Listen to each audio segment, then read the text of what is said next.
Welcome to Padmini kitchen. இன்றைக்கி நான் முள்ளங்கி பரோட்டா பண்ண போகிறேங்க. அதுக்கு முள்ளங்கி நல்லா சின்ன இதில் நம்ம திருவிக்க போகிறோம். 1/4 கிலோ முள்ளங்கி வச்சுருக்கேன். இதுக்கு 2 கப் கோதுமை மாவு போட்டுக்க போகிறோம். தேவையான அளவு உப்பு, ஓமம், ஒரு 1/2 டீஸ்பூன் ஓமம் போடணும் பரோட்டாங்களுக்கு. இது மிளகாய் பொடி, மிளகாத்தூள் அது 1 டீஸ்பூன் போட்டுக்கணும். இதெல்லாம் சேர்த்து நம்ம மாவு பிசைஞ்சிக்க போகிறோம்.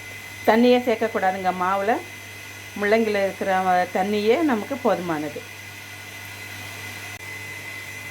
பாருங்கள், 2 கப் கோதுமை மாவு.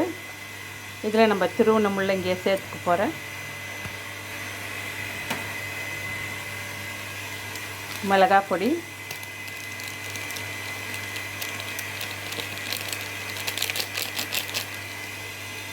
ஒரு டேபிள் ஸ்பூன் சேர்த்துக்கலாம்.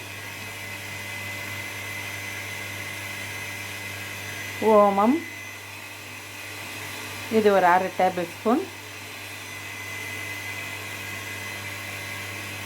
உப்பு தேவையான அளவு எல்லாம் போட்டு மாவு பிசைஞ்சுக்க பாருங்கள். தண்ணியே போடாமல் தான் பிசைஞ்சுக்க போகிறோம். ஏன்னா முள்ளங்கியில் தண்ணி விட்டுறதுனால பிசைஞ்ச உடனே கொஞ்சம் நேரம் கழித்து பார்த்தீங்கன்னா மாவு ரொம்ப தண்ணியாகிடும். அதனால தான் பாருங்கள், சப்பாத்தி மாவு திரட்டி போட்டு சுட்டுட்ருக்கேன். 2 பக்கமும் எண்ணெய் விட்டு சுடணும்.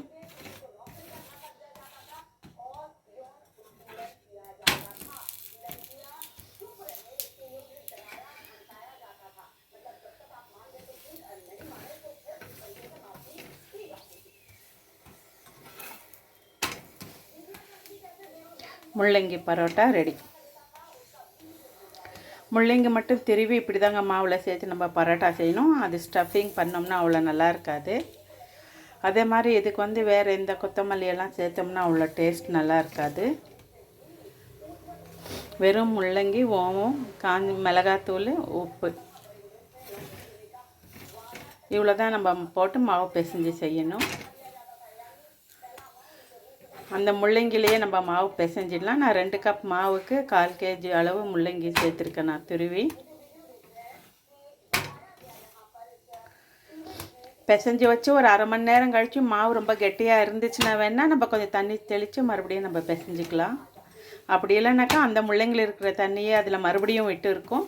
மறுபடியும் இன்னொரு தடவை மாவு நல்லா கொஞ்சம் பிசைஞ்சு நம்ம வச்சு நம்ம இந்த மாதிரி சப்பாத்தி சுட்டுக்கலாம். என்னோடய சேனல் பிடிச்சிருந்துச்சுன்னா சப்ஸ்கிரைப் பண்ணுங்கள், ஷேர் பண்ணுங்கள், கமெண்ட் பண்ணுங்கள். முள்ளங்கி பரோட்டா வித் டொமேட்டோ கொஜ்ஜு ரெடிங்க.